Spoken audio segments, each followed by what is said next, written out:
राष्ट्रीय स्तरावर दोदेश्वर पब्लिक स्कूलचा ध्वज फडकला। 12व्या राष्ट्रीय चॅम्पियनशिपमध्ये 7 सुवर्ण व 1 रजत पदकाची चमकदार कमाई।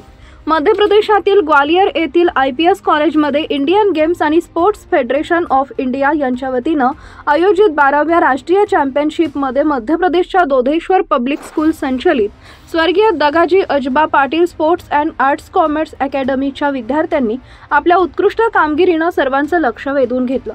या स्पर्धेत देशभरातील आसाम, उत्तर प्रदेश, मध्य प्रदेश, गोवा, पंजाब, हिमाचल प्रदेश आणि महाराष्ट्र या 7 राज्यातील खेळाडूंनी सहभाग घेतला होता। अशा उच्चस्तरीय स्पर्धेत महाराष्ट्राचं प्रतिनिधित्व करत दोदेश्वर पब्लिक स्कूलच्या खेळाडूंनी जबरदस्त खेळ दाखवत एकूण 7 सुवर्ण आणि 1 रजत पदकाची कमाई केली। 17 वर्षाखालील मुलींच्या 100 व 200 मीटर धावण्याच्या स्पर्धेत इयत्ता 10वीतील तस्मिया फिरोज सिद्दीकी हिनं सुवर्ण पदक पटकावलं। अयान शफी सय्यद या 9वीतील विद्यार्थ्यांना 14 वर्षाखालील मुलांच्या 100 व 200 मीटर धावण्याच्या दोन्ही स्पर्धेमध्ये सुवर्ण पदक मिळवलं। तसेच आमना रफिक शेख हिनं 14 वर्षाखालील मुलींच्या गोळाफेक व लांब उडी या दोन्ही स्पर्धांमध्ये सुवर्ण पदके जिंकली। तनिष्का अहिरे हिनं 17 वर्षाखालील मुलींच्या गोळाफेक स्पर्धेत सुवर्ण पदक मिळवून शाळेच्या वैभवात भर घातली। या विद्यार्थ्यांच्या या अतुलनीय कामगिरीनं शाळेचे क्रीडा शिक्षक विनय वालिया सर यांच्या मेहनतीचं फळ दिसून आले।